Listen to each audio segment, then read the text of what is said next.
of things that are holding you back. It's the full moon. It's Work It Wednesday, not work it, but shadow work. I don't know who needs to hear this. Smile on your face, another day. Go, yeah, they say now you're in a better place. All right, Miss Rebel. So, where do we want to start? Do we want to go back to, let's see. You're the interviewer, so Let's see. Yeah, and we're not prepared. We're just winging this one. So I guess let's do this. Why is it so important for you to share your story today? the importance of it to me is it's not only for everyone else, but it's more for me. To kind of be that acceptance of what I've been through, because I've been through a lot and I just shoved it to the back. You know what I mean? I never really looked at it. I never really realized a lot of it. It was just another thing, it was just whatever. But within the last year, I would say that all that stuff has come to the surface. So now it's important for me to tell my story, not only to help everybody else, but also to help myself let go of it, Yeah. accept it and let it go. Yeah. Because we only have from here on out and forward. So, I mean, it's only going to help me as well as help everybody else. Yeah, that's a good story. I mean, that's a good comparison for me. When I was at the Spirit Fair last weekend, I was talking to someone about my pain, and he said, well, where do you have pain at? And I said, well, not this hip, because I had a hip replacement over here, but on the other side. And he said, it's because you haven't accepted that as your hip. And I was like, what are you talking about? And he said, you're always trying to cater to it to make it easier on it. You don't think that you can do it the way that it should be done, and you're always being more sensitive to that area, and so you don't allow energy to move through, so it stops, and it constantly stops, and it constantly stops. And when we're talking about energy and things like that, I was like, gosh, that's such a good comparison, because even if I try to get grounded and then I'm pulling Hmm. energy up through my legs, I'm still not going to do it efficiently enough, because I haven't connected and just let that part go. And I think Right. that when we're talking about our baggage, right, that it's the same way. I think that it interferes, and we don't allow energy to flow through that because we don't want to open it or touch it or do anything with it. We Most, just want to most definitely. keep it all scarred up and safe. It's good when it's not Right. there. So Shove it to the back and just keep going. yeah. So if I had to ask you one of the hardest things that you've gone through in your life, just one of them to start with, what would that be? I would say the divorce from my ex-wife. Um, because growing up, I have bipolar, borderline personality disorder, OCD, and PTSD. So with the borderline, I always have that fear of abandonment. So that, and of course it's the heightened, emotions with pretty much all of it.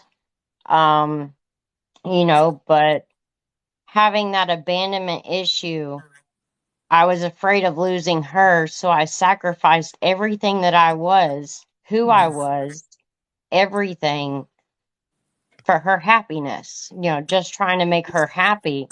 And I, I, it almost killed me. Like literally, it almost killed me to go So through that. I want to stop you on that, and I want to back up from that, and then we'll end there if you're good with that. And you Okay. can finish that story for the first part. So go back to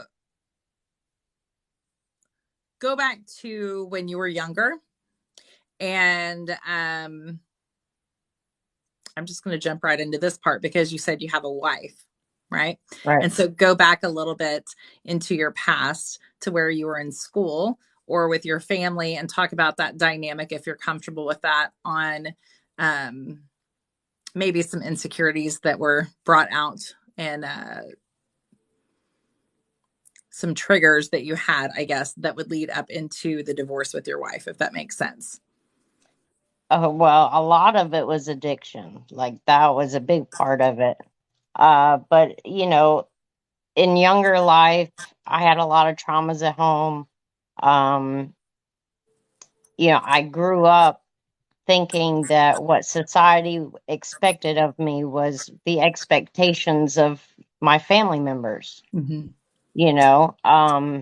Even though I have come out now, I did date men, through school and the first part of my life. Mm-hmm. And I don't know, I can't really tell you what triggers me on that, Mm-hmm. When but it you, what, I guess, what made you decide to just come out with your family? It had to happen at a certain point, for you to be because comfortable getting married. right, I had the expectation of, you had to have the long hair and wear the makeup and wear the girl clothes, and I was never comfortable in that Mm-hmm. presentation. I've always been a jeans and hoodie type of girl, hat, you know what I mean? Like just dressing comfortable, Yeah. and a lot of times, of course, I get seen as a male. Mm-hmm. I get called out as a male, and everybody's like, why do you dress that way? And I'm just like, y'all, I'm just dressing to be comfortable. Yeah. Like, it's Just like, me. Just yeah, me. so, having that expectation of what I had to look like, what I had to act like, um, that was a big influence on my life. And for me to come out, I had hit that point. Of course, this was during alcoholism and addiction, and I mean, like years into it. Mhm. Finally, I got to the point to where I was like, you know what? I can't keep living my life this way and not being who I think I am. Yeah. So that's what really brought out the coming out to the family and letting everybody know, look, y'all, this is me and that's not. So it caused a lot of issues in the end, but at the same time, it is what it is. Yeah. It is. It is. Right. It is what it is. I At this understand that. point I I've do. accepted it, and it's Yeah. I've been able to actually, like you were saying, a lot of times in Work at Wednesday, you start to see the people that we looked up to during our childhood, and we're looking at them, and then we start to see them as actual people, Yeah. and that was a big thing for me because I can now see them for who they are Yeah. and not take that as a personal attack Yeah. anymore. You know what I mean? Yeah. It's really hard. It's definitely different when you, because we want the expectations to not be the same on us. And so then if we stop and look at them as people instead of a mom or a dad or a grandpa or a teacher, whoever, it's really crazy Hmm. the let go, I guess, that has on it for sure. Yeah, It that was a big piece for me, was yeah. being able to, well, they're an older generation. They were brought up different. Things have changed, being able to make that acceptance with it and Yeah. just, like I said before, we can only move forward from here. So let's Yeah. just, like Yeah. let's ride it together. Yeah. No, yeah, it's true. It is true. Do you mind talking a little bit about your addiction and things like that? Like when that Yeah. started? So, like I said, I went through a lot of childhood traumas, going up through school. I was bullied, I was made fun of all the time. Um, when I was 16, I actually moved out of the house and out on my own. Once that happened, had the freedom, and it was party time. I mean, it was, party time. Not really understanding how to process my emotions. In the beginning, I was self-medicating. Hmm. I wasn't on any mental health meds. I was manic. I was out here doing whatever, you know what I mean? So I found that to help me with that, the anxiety at times or whatever. Hmm. And so I started using that to self-medicate. Hmm. Well, after years and years, it became to the point to where internally I wanted to be done. Like I was hoping I could do enough to just be done. Yeah. You know what I mean? And I always woke up. I always came back. I always, like it didn't matter. I've actually had multiple doctors tell me that it's a miracle that I was sitting in front of them talking to them. And like I said to you earlier, I was like, I feel like I have more lives than a cat does Yeah. in that area, because it's just crazy what I've put my body through, and let alone my emotions and the shadows and Yeah. all of that with it. Yeah. Yeah. Maybe we should name you Kitty for your 9 lives. Right. Right. So, um, can you talk a little bit about um when did you realize that you needed to slow down or something needed to change with your addiction? Um, the first time I went to rehab was 2009. And when I went there, I was able to kick the alcohol, Hmm. but not the drugs. I was quickly relapsed and back into that. But I was, hey, I'm not drinking. I'm not drinking that gallon of liquor a day minimum, and hey, I'm doing a good job. Yeah. And then, of course, again, self medicating.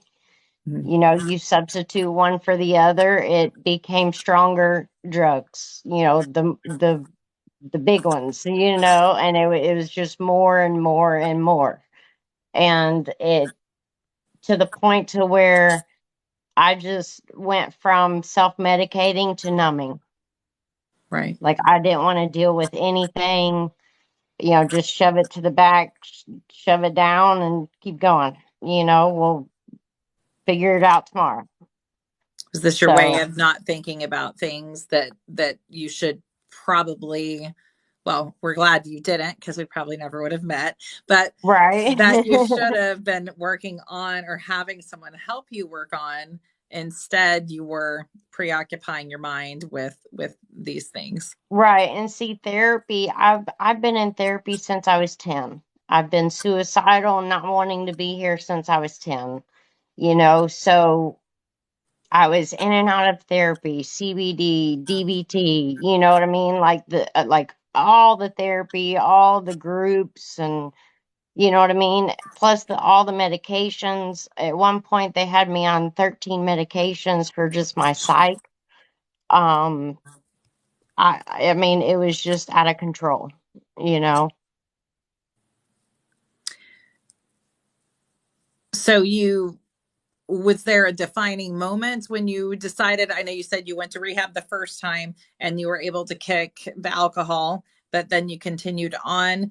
Did you decide on your own to go back to rehab? How did you decipher to change your habits further? Well, I was in and out of, I think, at least 8 rehabs total Okay. through the years. Um so like, like I said, it would be something stronger the next time. Well, then I'd kick something else, and then you know what I mean? It was Yeah. just that repeat of Yeah. substituting one for the other, So you just a know. cycle of trying to Right. find something You to fill know, that spot. and that and being in and out of the rooms. Mm. I was going to the meetings. I had the sponsor. I was doing all of that. I was working the steps and things like that. And, that helped me a little bit. But until I started doing the shadow work, that's when everything just started making sense to me. You know, like I said, in and out of therapy for so long and everything else, nothing really clicked. You Right. know, it didn't matter if I'd been to 100 therapists. Yeah. It never clicked with me until I started doing the shadow work. Yeah. Shadow work's pretty powerful. It's hard. People that It say it's is. not, it's It hard. is. It's It hard. is. It is hard. Um, so so where are you at when today? Let's say today. So how far have you come from the last rehab that you got out of to where you are today when it comes to and you don't have to be super vulnerable with this. I'm not asking for details, but how far have you come? Because you went in again, was that by choice or was it from someone requiring you to go in? All of my stays were voluntary. There Okay. were never any interventions, even though there probably should have been, but you know what I mean? Like Yeah. it was always me thinking I hit my rock bottom and then go in. You So know, so you were there's so coherent many rock enough. bottoms that You, it would, you know, I can't tell you specifically what made, you know, what triggered it yeah. initially. I find it interesting because you've said that since you were young, you never wanted to stay here, which so you always wanted to be unalived. But yet every time you'd hit rock bottom, you would know when to go and ask for real help. Yeah. Yeah. It's Yeah. so interesting the balance of that because it's like I don't want to be here, but obviously okay, I need help, but I don't want to be Right. here. So it's like, it truly is like, the little angel and devil on your shoulder on it when it comes to those things, because, yeah, addiction's not a joke. It's there always. And I know you always have to battle it when the bad days come. It's like, oh, I know it'll help, but it Right, doesn't. right. It doesn't in the end, yeah. Yeah. Especially, you know, when you start learning that when you do stop and then have a relapse, your Mhm. addiction starts where it stopped. Okay. So it never, you know, your tolerance goes down, Right. but your brain always thinks you're at the tolerance of where you were when you stopped. Yeah. You know, so that's what makes it so dangerous for the relapses. Yeah. I am. You telling your story on this, everybody knows, is super super important to me because my brother, I was with him when he passed away from his addiction. And so I like seeing these stories of people who do overcome because I've seen what it can be. And it's, I know that you felt alone while you were in it, but I know that Oh, the people absolutely. around you didn't intentionally try to make you feel alone, so I Right, see that right. story Well, of it. even in a room full of people, you know Yeah. what I mean? Like on the Yeah. inside, I was always alone, Yeah. always. You know, that's the way it felt. Like I couldn't talk to somebody enough or open up enough to even crack the pain that I was feeling. So it was just easier to mask it and keep it going. Yeah. And then just assume the role that they all gave you of, oh, she's just that. Right. Yeah. Right. It Yeah. was easier to be judged or, you know, labeled or whatever, Yeah. you know, and just do Be my a own rebel. thing. It was Right. easy to be a rebel. It's easy to be a rebel. Right. Yeah. No, I love that. How would you say, like I said, I know it stays with you forever when you have addictions and things like that. But how would you say your brain process has changed since you have tried to leave that more behind? How when you have things like that come up, what is the process for you? Is it still the same and you just listen to music instead, or what is the process just for other people that might be So, struggling? so for me, a big part of that desire to have it, Hmm. when I went through the divorce and hit the ultimate rock bottom I've ever hit sober, then it literally I don't know, what I went through with her I don't know, it flipped a switch. And it was like, I don't want to be like that. Yeah. Even though we were on that road together, hand in hand, wherever, whatever we were doing at the time, it was still flipped a switch. And it was like, I don't want to be that.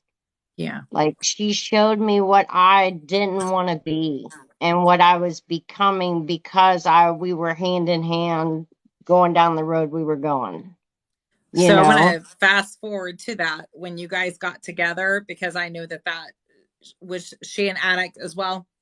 Yes. Okay, Yes. so can you talk about you all's beginning of the relationship and then kind of walk through that process of kind of what happened and the So toxicity and in things the like that? beginning, she had 2 years clean and I had 18 months clean.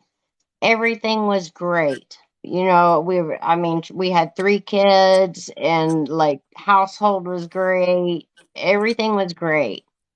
I hit a low spot and voluntarily went into the psych ward. And when I did that, I found out that she had started drinking because that was her way of coping of me being gone and everything that was going on. Well, then I came home and said, well, if you're doing that, I'm doing this. Right. And then it was, well, I want that too. And well, if you're doing that, I'm doing this. You know what I Yeah. mean? And it was tit for tat all the way through. And next thing you know, we're at rock bottom. You know, it literally pushed me to commit suicide. I took 10,000 milligrams of Seroquel and literally text her, pushed the dresser in front of the door, and lay down. Um, and then I still returned back after all of that. We were still having issues. And then I ended up getting arrested for domestic assault. Do you want to walk through Um, that? What happened with that? so we were having an argument, and it was at that point that we both knew that we needed to separate. We needed to calm down. We needed to, like have our own space. So I literally walked into the bedroom where she was, didn't say a word, didn't say anything, bent down, grabbed a coloring book and some markers, and then next thing I knew, I was being hit. When I realized I was being hit, I blacked out. I have no idea what happened. Even to this day, I've asked her, I've asked other people, like nobody can really tell me what happened. So, of course, they said I was the aggressor, even though I still didn't have the heart to tell them that she started it. Right. I never told them that I was hit. I never told, I just manned up, took the charge, and did what I needed to do, beyond that. Right. Um, because I still loved her. I didn't want her to go through the same thing I was having to go through, even though Right. we were fighting and arguing, whatever.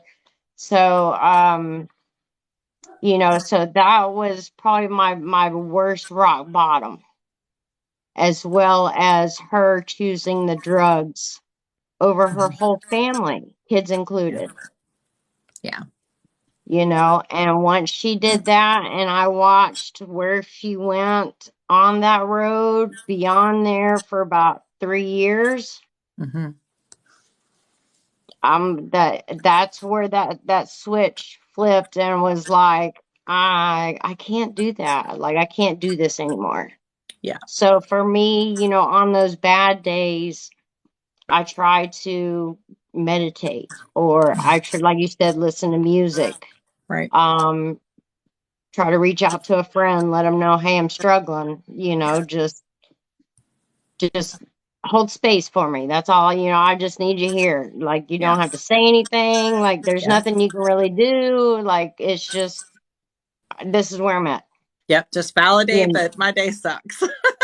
and a lot of times I'll think back. Yeah. That's what I don't want anymore.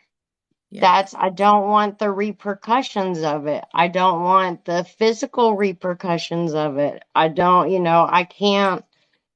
I don't want any of that.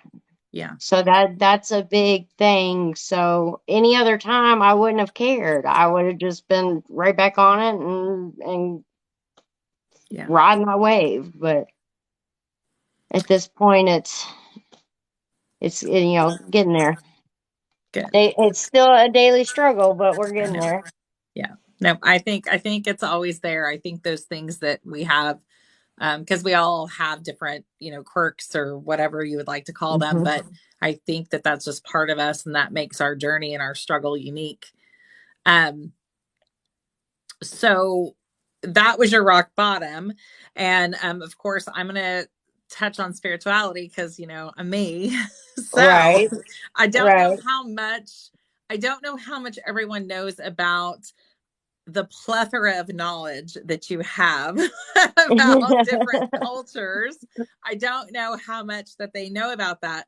So, do you mind talking about kind of the things that you were brought up around and how this shaped you as you grew and things like that? Yeah, so when I was younger, my parents were very spiritual. They were doing classes and energy work classes and meditation classes and how to facilitate it and explain it and do all sorts of stuff. And I just happened to be small enough that they would allow me into the class with both my parents there to benefit from it, Mhm. free of charge. So it was like, kids kids eat free, That's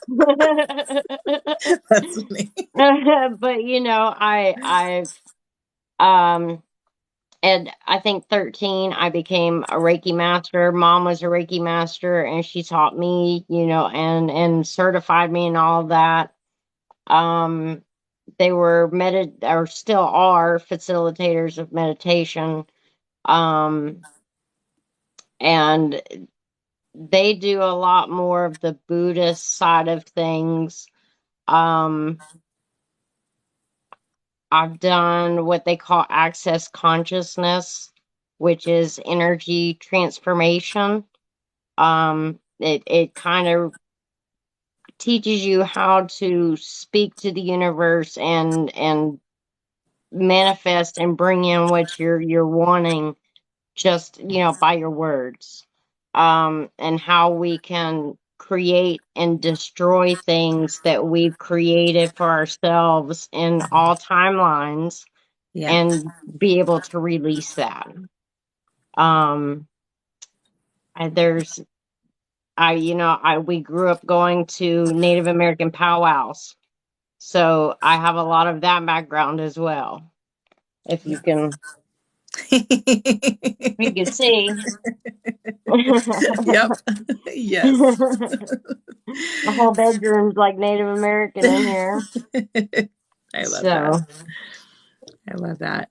How do you think that that's played a role in your spiritual journey um after your rock bottom and all that? I know you've always been spiritual, but how did what you know in the past versus what you've been learning and things like that play a role in kind of switching over and giving you a little bit of hope maybe? well, being the teenager and having all these classes and learning all this energy work and actually working the energy and doing these things Mhm. on a regular basis. Once I started on Party Avenue, that didn't matter to me anymore. Right. You know what I mean? Like I dropped the concepts of speak it into existence. I dropped Yeah. everything because like I said, I was trying to self-medicate and just numb. Hmm. So I shut a lot of it down.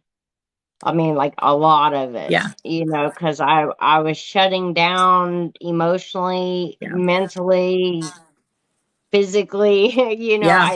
spiritually, everything was shutting down during that time. But with the rock bottom, with the divorce, that really pushed me forward to get out there and just try to let this stuff go, Yeah. you Let it know. go. Yeah. How did the stressors of everything affect your body? Oh man. Do you Oh have man. you want to touch on a little bit of that? Because I think a lot of times people do not think that stressors of life, just in general, let alone any addiction or anything like that, the effects that it truly has on your body, not just the heaviness of the energy, just but the overall um, hardness on your body.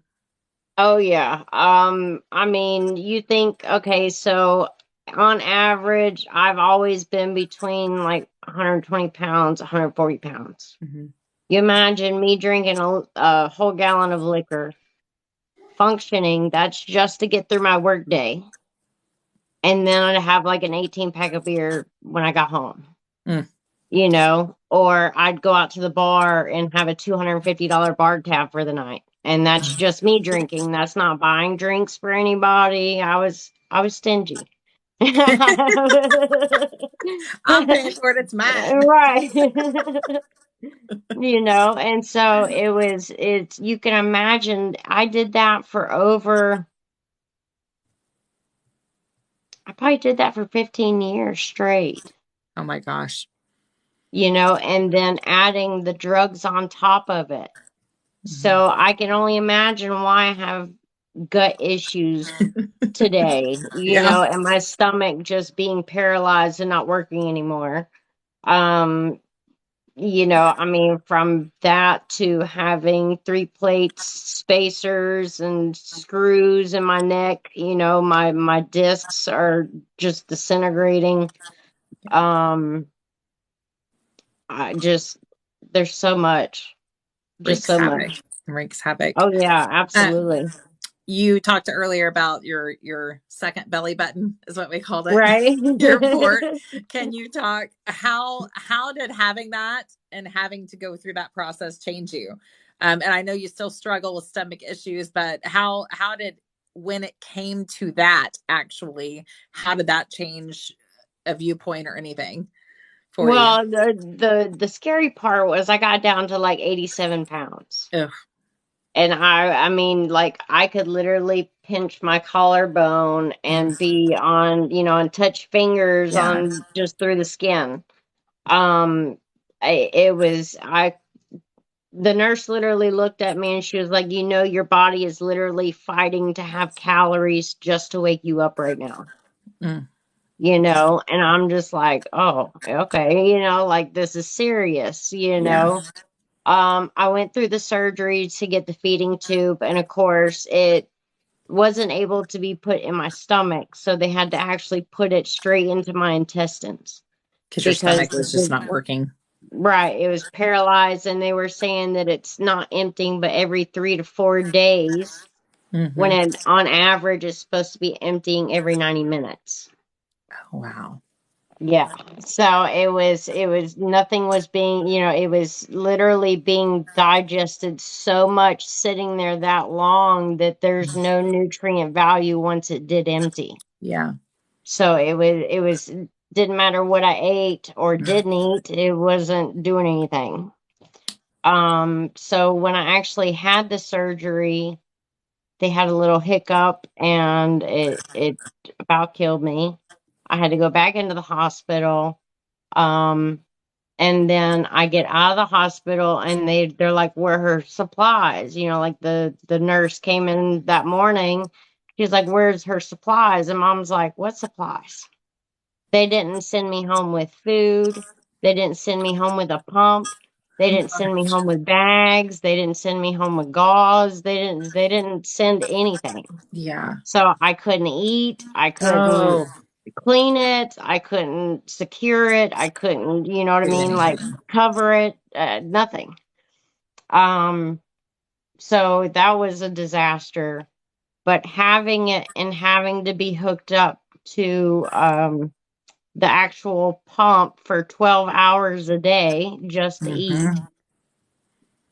that was a big eye opener Yeah. on what I do not want to go through again. You know what I mean? I even keep the IV pole that hung the bags on there in the garage So every day that I go out to my car, I see it It's that as a post-it note. reminder. It's right Yes, there. yes, it's those post-it notes because Yeah. I don't want to ever do that again. That was like probably one of the worst things I've had to go through medically. How is your stomach nowadays? Is it better than what it was? It is. I'm up to 150 pounds right now. You're getting junk in your trunk and you don't like it? Yeah, I don't like it. I I don't don't like like it. it. I I'm don't like used to be like little.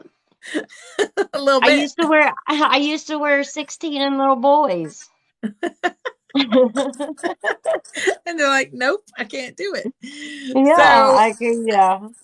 so talk to me about I would say I've known you I think for 2 years maybe.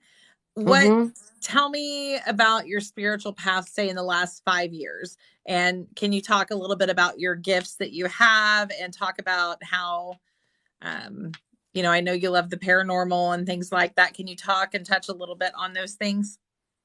So the last 5 years for me have been truly soul searching.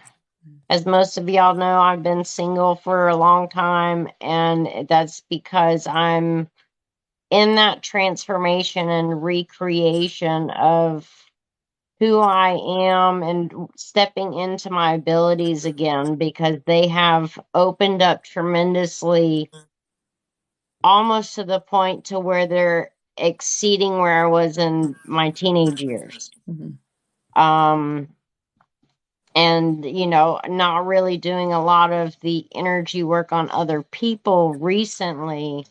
It's been shocking on how well they are opening up. I'm starting to see a lot of more visuals, feeling more energy, picking up on the intuition on things. Of course, when I'm doing my paranormal, I can, I feel the heavy in the lights. And when I feel like somebody's like walking behind me or I got eyes on me or you know what I Behind you. mean? Yeah, yeah. Behind you. And I just said that day, I feel like someone's behind Yeah, us yeah. and it's like behind you. So I would say the last 5 years have been my true soul searching. I know I in my addiction and a lot of that I was doing a lot of soul searching, but not in the right avenues. Right.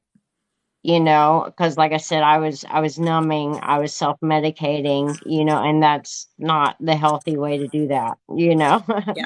Yeah. So it, It's it's not, but it's really been me stepping into who do I want to be with this rock bottom that flipped that switch and has basically done a 180 on my life. Because when the divorce happened, I had no job, I had no car, I had literally a half of a duffel bag of clothes, and that was it. hmm, You know what I mean? Like I hit rock bottom, right. and within like a year and a half, I had my car, I'd been at my job. You know what I Hmm. mean? Like everything just started picking up from there, and I've built it to where I am today. And where are you today? Where am I today? Yes. I'm in the process of getting the Revelation Paranormal up and going. I did have someone reach out today for an investigation on their home. They have some Exciting. activity happening, so that'll probably be coming up, but I don't know if we'll do that on TikTok or not.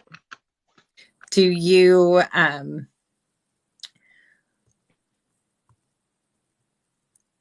I'll go through this on the end. I was gonna kind of, but that might end it. I was gonna say, so tell me where you're wanting to go with this, but we'll save that.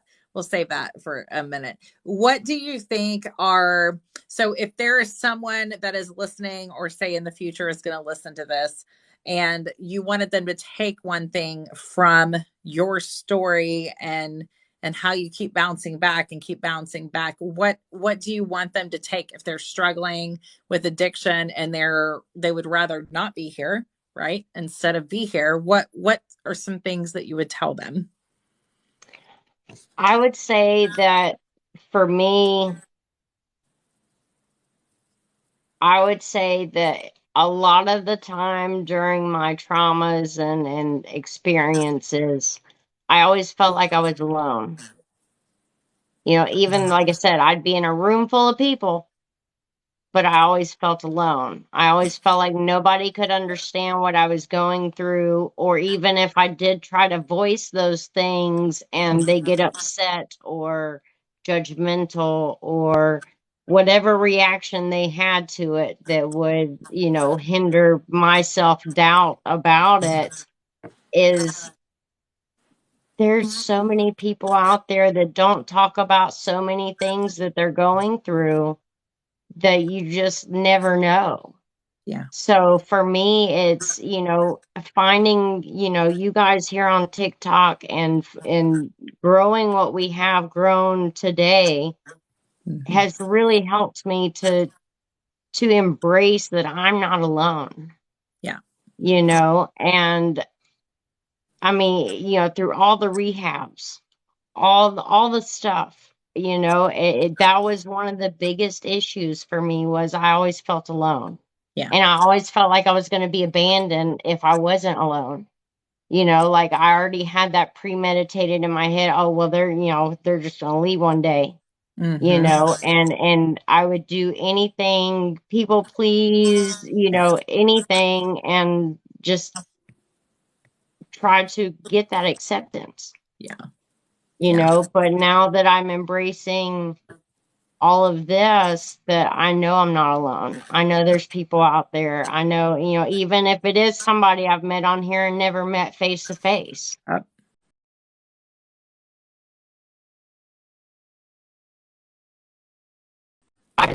Than I have probably my whole life. yeah. That You know what craziness I of mean? social media. Yeah. I know they talk about social media in a negative light, but I can see so many benefits of it because I I wouldn't be doing some of the things that I'm doing today had I not decided to do social media. And it's not my thing for sure, because it wasn't something I wanted to do. And I never would have met you. And then you wouldn't have ever met a Right. lot of people too.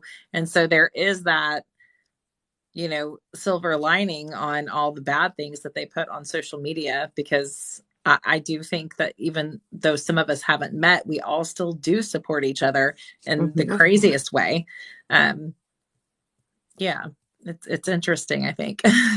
Yeah, you know, I mean, Yeah. yes, there's the drama of social media, but Yeah. if it's used in the right ways, it's Yeah. a phenomenal thing.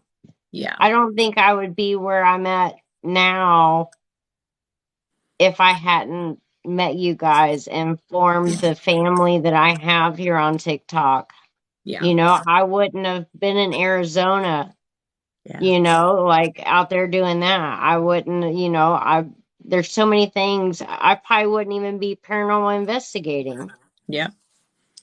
Yeah. You know, it was just something that I've always been intrigued in, you know, and then once I hit TikTok, I found paranormal TikTok and I was Yeah. like, you know what? Let's do this, Right. Right. Yeah. you know, and here we are today and it's just grown within the last 2 years. Yeah. It really has. It's been crazy. It's been a crazy journey for everybody, I think. Mhm. What what are some things that have made a difference in your life? Like, for me, music's a huge thing.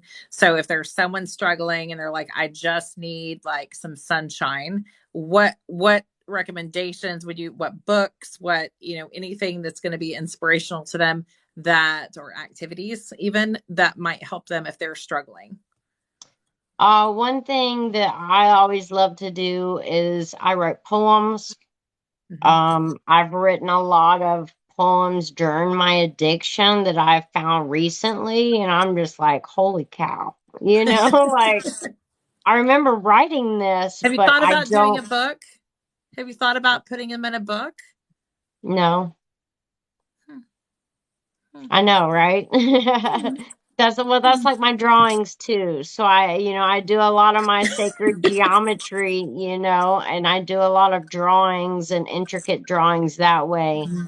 And that's what really takes me out of my element. It allows me to just focus on what I'm doing, what I'm drawing, or what I'm writing, or even dancing. You know what I mean? Listen to music and dancing, because that's one thing I love to do is dance as well. So it for me, that's well, that and playing pool. Oh Playing yeah. pool is my number one in the Yeah. world.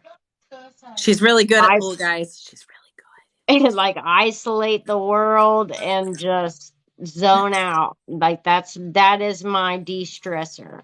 Yeah. You know, the writing and the drawing are good too, but at the same time, finding that hobby that just allows you to sink out of the day's stresses, Yeah. even if it's for an hour. Yeah. You know what I mean? You can just Something to zone de-stress. out to that's not Right. thinking about yesterday. It's not thinking about tomorrow. It's just being in the moment and letting Right. it And go for a something little that's bit. not an unhealthy habit. Yeah. Because I mean, I know for me, unhealthy habits are a big thing. Yeah. Yeah. No, I think we all have different unhealthy ones, it's just varying Hmm. on degrees, but they still all are such heavy energy, and it affects this is where I'm going next. It affects our ability to manifest because the energy is so heavy. And I mean, I struggle with that myself. So, there's those days I want to go and I want to hide under my covers and retreat and go into the cave Hmm. and disappear and wait for my spaceship to come get me. Right. I think that there's something to be said about trying to ground out and get centered and let go of some of the energy, to help you move forward. Right. It's heavy. Oh, It gets stuck absolutely. here and then it gets stuck here. Um, Well, I've noticed, since my feeding tube, that a lot of the times I'll find that my solar plexus will mhm. be get blocked. You know what I mean, Uh, in that area, and I'll do some energy work there, and try to get it cleared out. But yeah, I've just now started trying to pay attention to any type of blockages that I feel on myself, mhm. because usually, it's easy to walk around with yourself all day, Yeah, it is. It and is. not be aware. Yeah. But I'm trying to be more aware, more conscious of where I'm at, and what's going on with me. Yeah. As like I said, all before I was numbing everything and didn't give two shits. Yeah. Yet you're still here. Oh yeah, I am. Still I'm here. still here. Gotta be a reason. Gotta be a reason. So, Yeah. so can you? I know that it's constantly evolving, but can you tell me kind of what you're wanting to do with the paranormal, the Revelation Paranormal, and kind of tell people that may not know what the paranormal investigating entails? Can you talk to them about kind of what that would be and what that would look like, and why So why you're drawn to for it? Why do you do it? well, okay, so I had an experience when I was younger with my great grandmother. Um, I was laying in bed one night and she had just recently passed away. And I literally saw her walk through my bedroom door and come and sit on my bed as if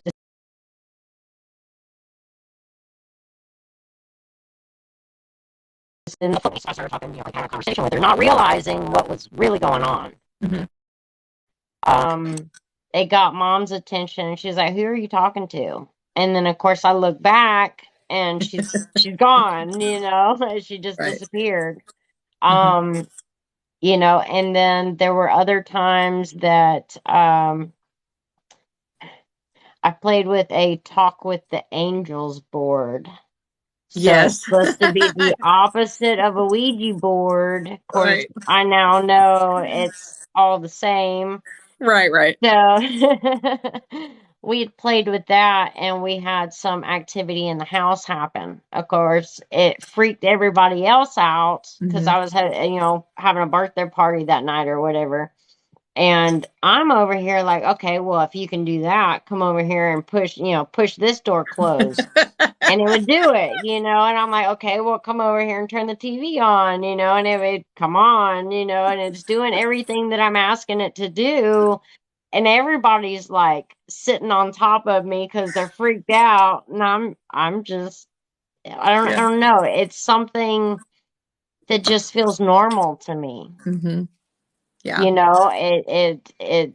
I mean, even at that age, it Yeah. was something that just, and having all the energy work background.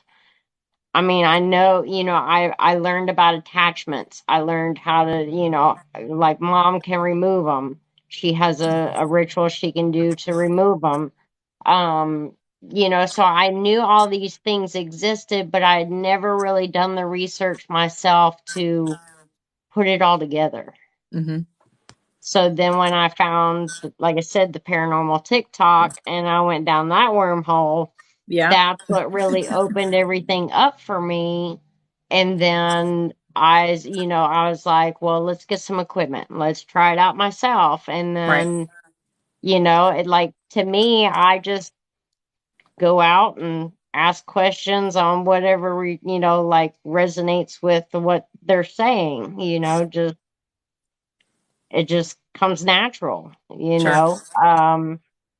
but I'm hoping to start getting merchandise, start getting some marketing out there, to start being able to travel with Yeah. it and going to the different, like the jails that you had sent me up Yeah. there in Oklahoma. Yeah. I would love to go do that, or the schoolhouse, Yeah. or like things like that. I'm starting to look Bus. around. Yeah, and the bus. We're working Yep. on it. But I'm starting to look around the area and finding kind of the non-conventional areas, Hmm. so not necessarily all cemeteries or, battlefields or, but the different things that's not so publicized, Sure.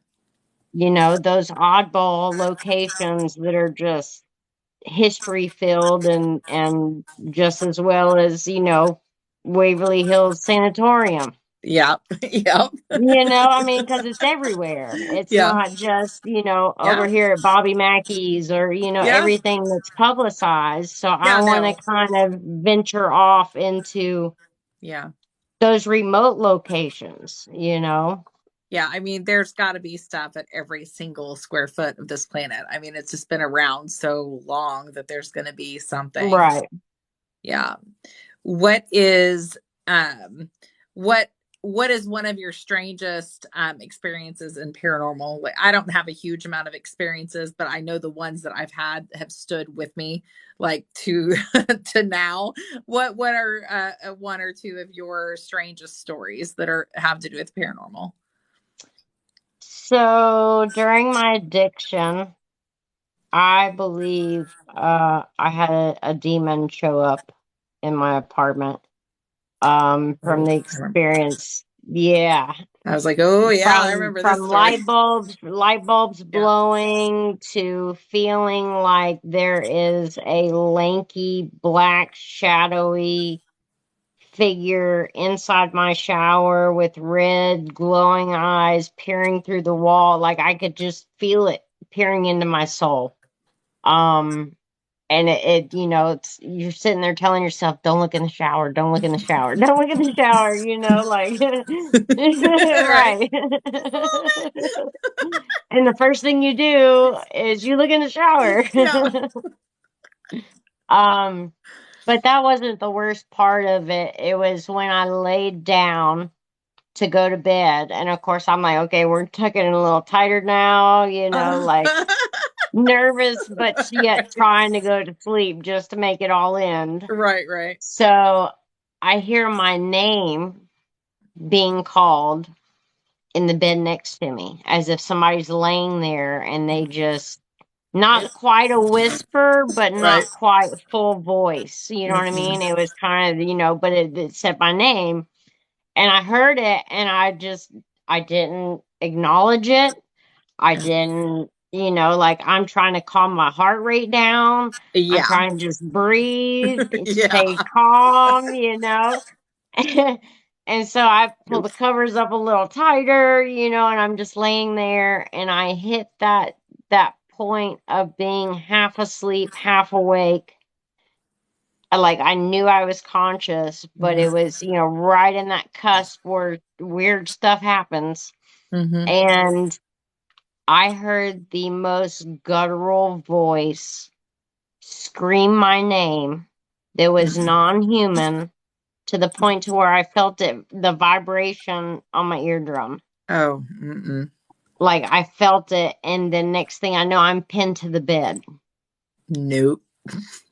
So I literally flopped on the floor like a fish Hmm. to get out of this grip. It's probably got a foot and a half of snow outside. I'm in flip flops, shorts, tank top, jacket running out the door. I mean, 28 years old, and I'm crying, bawling, calling my mom at 3 in the morning Hmm. because it was about 3 in the morning, you know. Yeah. Mm-mm. And the weirdest part was the next day, a friend of mine came over and she was like, "Hey," she was like, "I took a picture of you at the get together last night or the night before this all happened." Hmm. And she was like, "I want to show it to you." And I was like, "Okay." Well, as soon as I look at the camera, like my eyes are solid black, my cheekbones are like pointing out, like my whole face was Mm. disfigured and did not look like me at all. Ew. Yeah. And I literally dropped the camera because I'm like, was that thing that was here last night because I was blackout drunk? Was that thing in me? Yeah. Because there's that void, whenever your consciousness is not, yeah. Whew. Right. So, and I mean, I was out for hours, at least 12, 14 hours partying. Mm. You know what I mean? And to have that picture taken and then the Yeah. following night have that happen, that's probably the most predominant experience I've had. Oh, Now the other one would have to be being bitten okay. because we went on a walk on the Greenway where it was the Civil War fort, the Union soldier. It was a Union fort there. And we were walking down through there. I'm sure Avon remembers this one. But we're walking down through there and there's a bridge. Well, we kept getting bite, scratch, hurt, things like this coming through the spirit box. Hmm. Well, I had said something to Hearst and he challenged me to go down there and to Of course. to interact with whatever that was. Right. So I'm down there and it keeps saying bite, bite, bite. And I'm like, no, you're not going to bite. Next thing I know, I did get bit. Oh, And oh. I came home. And when I came home, I had a bite mark literally right here. Mm-mm. Yeah. And I Nope. was like, from now on, nope, we don't pay him no mind. He stays down there. We stay up here. Yeah. Like, nope, Mm-mm. I'm good. Gosh, that's crazy. What I was going to go ahead and open it for questions here in a minute. Is there Okay. anything else that you want anyone to know or take away from your story, um, or anything that we didn't touch on that you wanted to make sure and let people know? Just know that you always have somebody there. Like I said, you guys aren't alone. I'm always here, to listen or to whatever I can do to help, even if it's just holding space for someone, making them laugh, sending crazy memes, whatever, like there's always somebody out there that you can open up to. You just have to be able to open up yourself to be that vulnerable, Yeah. because we take for granted a lot that, like I said, people don't talk about everything that they go through, Hmm. and we can relate way more than what we think we do. Yeah. Yeah.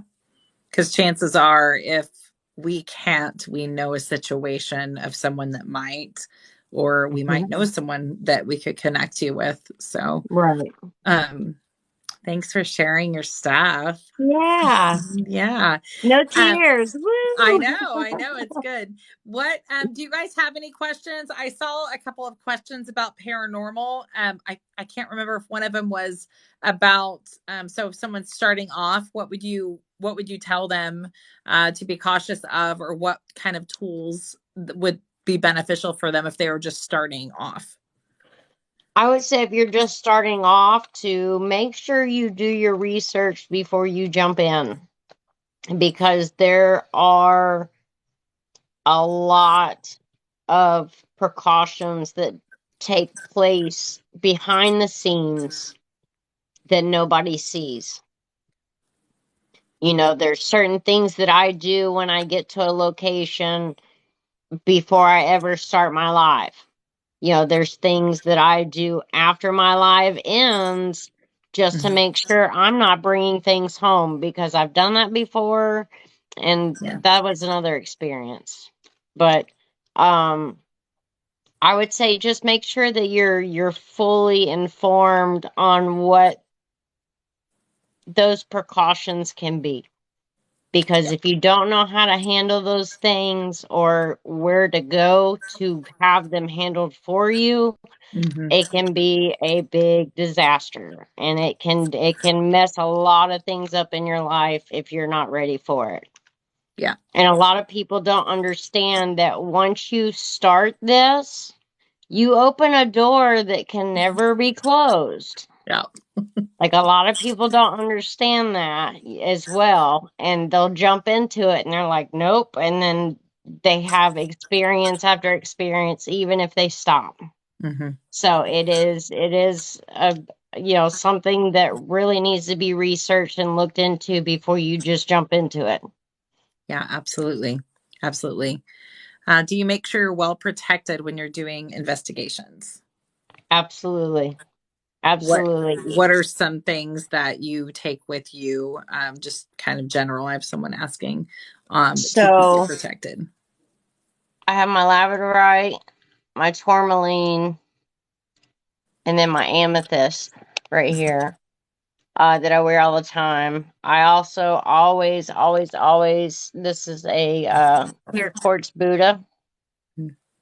I always wear him for my protection as well. I wear bracelets. I have pocketfuls of crystals. I carry sage with me. I carry Palo Santo with me. Um, I have a blessed crucifix. I also do my own little ritual before I get there for my protections. Talking to my guides, the ascended masters, and things like that to help guide and protect and look over and watch over. So there's a lot of stuff, like I said, that goes on in the background that a lot of people don't see. They just see, somebody on TikTok going talking to ghosts. Yeah. Hi, little It's ghosty. Yeah. yeah. I Yeah. I also hold on. I think I got it.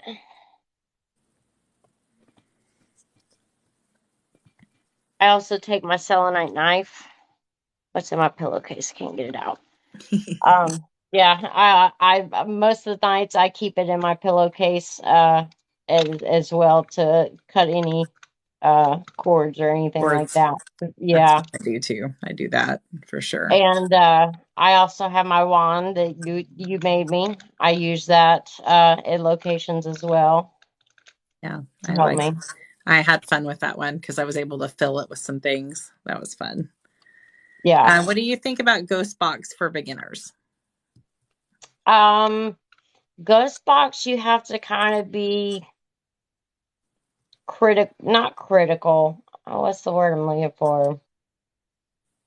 You have to be careful on which ones you're using and which ones are credible. There are a lot of apps out there that claim to be, but if you do the research in the app store, a lot of them are for entertainment. Yeah. You know, they're made just for entertainment to where it's got a word bank in it, but it just throws out random words, or you know what I mean? So, the most ones that I would suggest for a beginner would be like an SB7 or an SB11. Those are actual spirit boxes. They're, you know, sweep through the radio stations and create the white noise that allow them to communicate. Necro is another one. I know a lot of people, you know, have a hard time understanding what's coming through Necro. Hmm. Um, but if you give it time, it starts becoming really easy to hear what's coming through. Once you become Um, accustomed to it. yeah, once you start learning those sounds that are coming through and what's words, you start picking up on the words. So those What are the two that I like. what are the basics to start doing this, such as shield, crystals, oil, or salt? What do you think are some basics for them to have if they're going to start doing that or be I would interested in it? definitely, yeah, I would definitely have like the for crystals, the tourmaline, the obsidian for your protection. I also carry tiger's eye at times. Um, those are the ones that I use, like the labradorite or the amethyst, is to help with like the my abilities, you know, to be able to open up and kind of put, you know, the intuition there, to kind of know what's going on around me while I'm investigating. Um, for my shield, I literally just visualize my bubble, you know, Bubble up. and just, yeah, bubble up and you know, create that energy around me. And then that's also why I also ask to call in my guides and angels, protectors, things like that before I go in after I've already bubbled up. That way I've said it, and then I ask for the guidance and the help from them as well.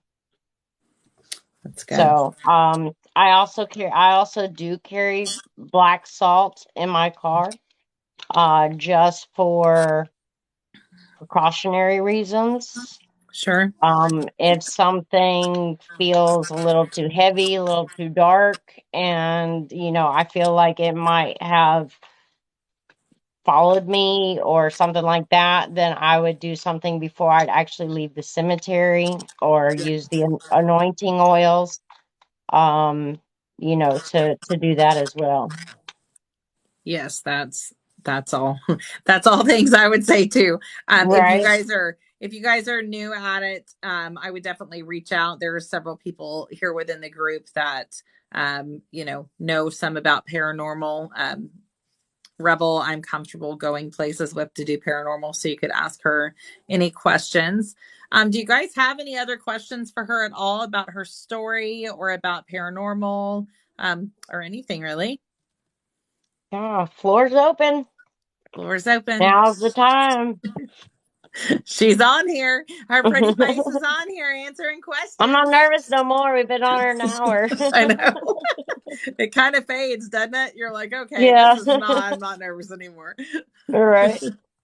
Even though I didn't pay any attention to chat. I'm sorry, guys. I was focused. There wasn't too many because I was like, "Oh, ask them later. Do not like ask questions." So there was some general chit chat. But is there any questions you guys have for her? Make sure Thanks, you're Julie. following her on social media. She is going to start doing more with it. So please make sure you follow her and support her on her Yeah, come journey. check us out. Especially with it being springtime and the weather's being nice. Mhm. Oh, it's fixing to pop off. Rebel, can you read on how far I am in my spiritual path? Oh Lord, Rose That's gonna call Rose. me out like that. She is. Oh, Rose, for you, I would say that you're opening up and you're moving forward faster than you ever have. That's what I feel. She said, yes, she's calling you out. That's probably a whole lot, much longer conversation, I would imagine. It is. It is.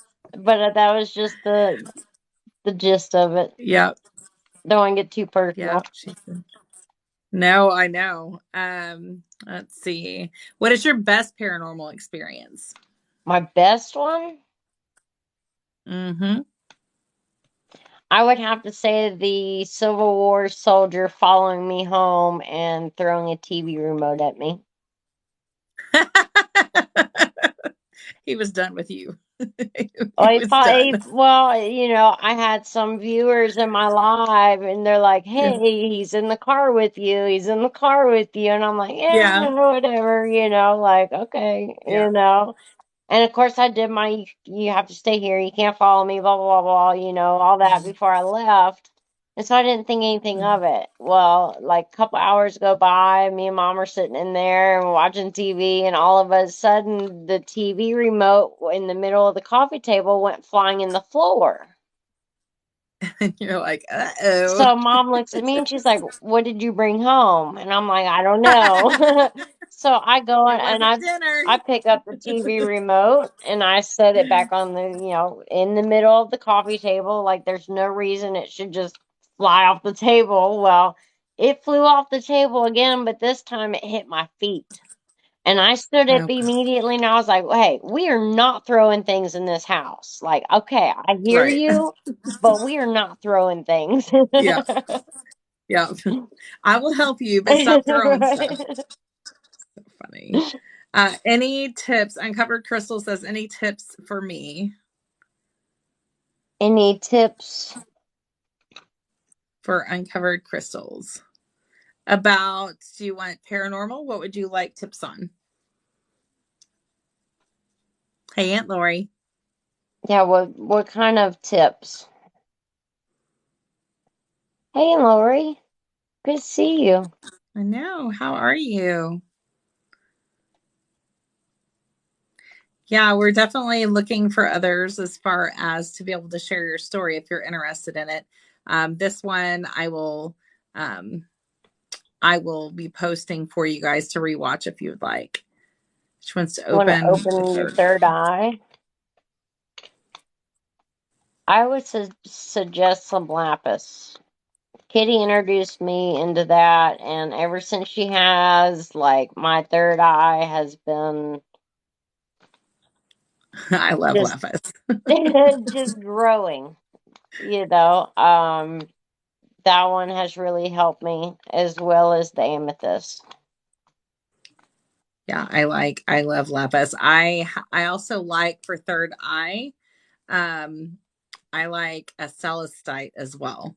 Like if you Hmm. get a good piece of celestite and just kind of put it right here when you're meditating, laying back, it's really great as well.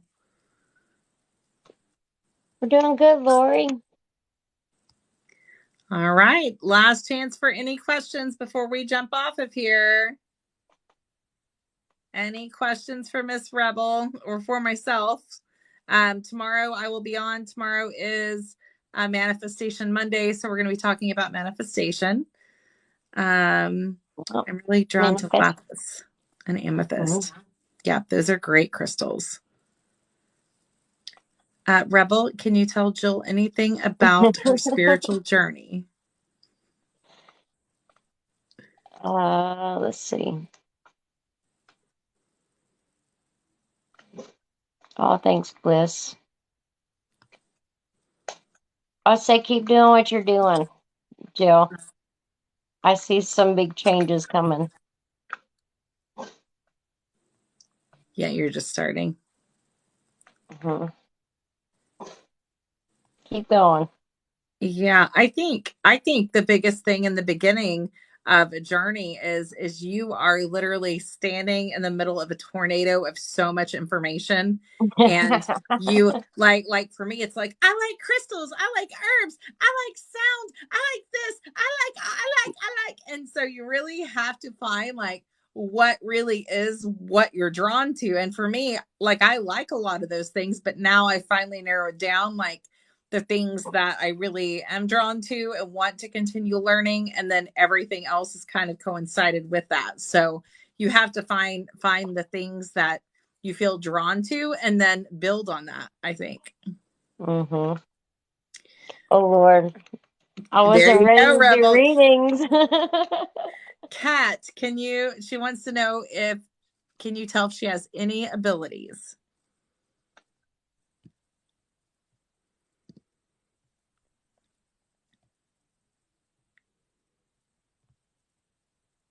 Lord, everybody wants a reading. Cat, with you, I feel like definitely empath, but I also hear some clairaudient because my ears are ringing. So that's what I would say. So clairaudient and ears ringing. And Kat Of course, I'm has, still learning what my ears ringing means. yeah, Kat has some, of course she's in there in our special class. Mm-hmm. She's very reminiscent of our energies. Right. What about Miss Julie? Miss Julie.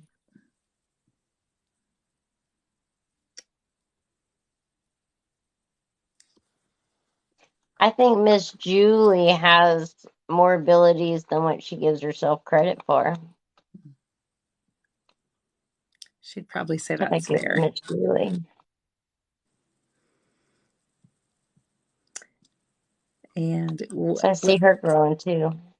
oh gosh, yeah. What about Miss Hemp? Oh Lord, hemp's another story. I know. I always have a hard time reading the closest people. The people I'm closest to, I have a hard time. I can still read, but I have to really drop in and not, I have to like separate, like the times that I've done reads with you, and I have to separate because I can read energy, but I also know so much. So you don't want to blend the two sometimes.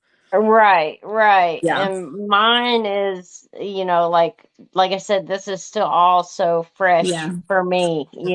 Like these last couple of weeks, Yeah. I'm not even comfortable in my own energy, let alone anybody else's. Yep. But at the Nope. same time, everything's getting so heightened. Like Yeah. I'm just getting information and I don't know how I'm getting it. I don't know where it's coming from. I don't, Yeah. it's just there. Yeah. So I'm just pretty That's my much world. That's my world, right. the clairsentient. It's like, I don't know how I know it. I'm just telling you I know it. Well, how do you, Yeah. I don't know. I just do. That's I how it don't works know. with me. Yeah. Yeah. Yeah. Yeah. Hemp and uncovered crystals, which is Kimmy. Hey, hemp's getting more intuitive, whether she realizes it or not. Mhm. That's for sure. She just credits it all the time, but she's getting there. She's picking up more and more every day. She says, huh? And what about Miss Kimmy? Yes, you are, hemp. See, she's denying it. Miss Kimmy. Mhm. Oh, thank you, Kim. I would say with Kimmy, I feel hardships, but at the same time, I don't know. I see a ship in a sea, a rough sea, but yet it makes it through the storm and it rejoices the sunset or the sun coming out and the storm being gone. Like that's what I'm seeing. Sorry. If that makes sense. No, Oh, you're fine. You're in your I reading was rainbow. reading Rainbow. Um, okay, real quick. I don't do a lot of readings anymore, but uncovered crystals. Um,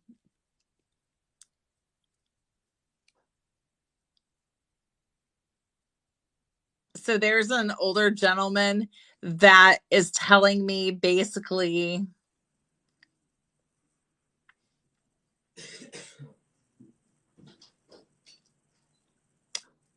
I don't know if you've lost, if it's a person, he's not telling me if you've lost a person or like a home or something that feels like home, or something had been taken away, and you thought you've processed through it, or you think that you've processed through it, but you still have lingering things.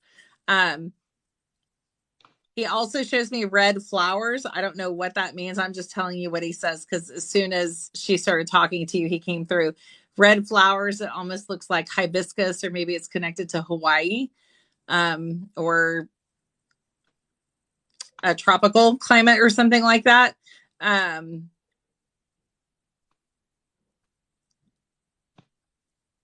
He keeps showing me the flower like it's time for you to bloom. Like you keep yourself very closed off, like like a bud, like the flowers are all closed, but he's showing me it open, and then he's showing me closed, saying it's time for you to bloom. So I don't know what that means to you, but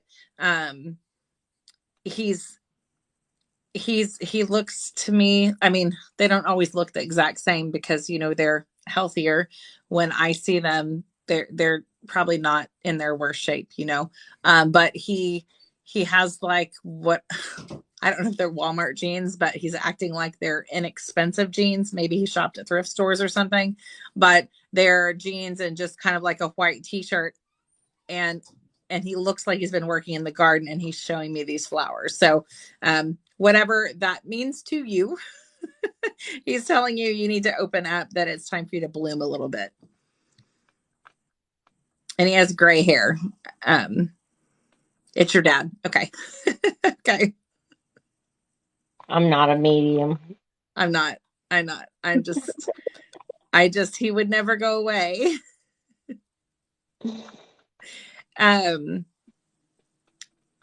Did he call you kiddo? Kiddo? I think he's saying kiddo. Saying it's all right, kiddo. Something like that. Yeah. Yeah. Did he call you kiddo? Because he's like, it's all right, kiddo. It's all right. And he's just kind of like tapping on you on your shoulder. So he sees the struggle and stuff like that. He acts like you know better. He acts like you know better. I would watch for ladybugs. He likes the color red. I would watch for ladybugs. It was our kiddo. Okay. Yep. So let that just be confirmation. He really wanted to tell you that for whatever reason. So he loved red. Okay. Mm-hmm. Watch for ladybugs, and when you see them this summer, just let that be a reminder that he's still around you.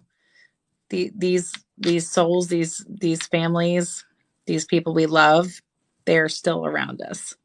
You're welcome. I don't have a choice here. He would have just been like, hi, why didn't you tell her? Now you're going to have to get on there and find her. And now you're going to have to tell her. And I'm not trying to be up all night. You're welcome. You're welcome. I hope that helped you. Yeah. Watch for ladybugs. So, all right, guys. Do you have anything else, Miss Rebel? Nope.